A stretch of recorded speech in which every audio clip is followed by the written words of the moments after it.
So, was haben du diese keer? Een lekker vakantiekapseltje. Ja, is goed hoor, doe maar. Ja. Dat doen we daar, chique kerel. Zo. Nou, ik vond die les best goed een leuk uur. Wat zei ze?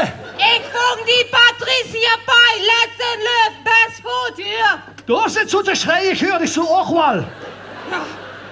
En het was ja niet Patricia Pai, het was die jekkeschöpf van het Pretty Bracht. Weet je wel, van hey, hello, so you're the greatest lover. Hey, hello, you're such a sexy thing.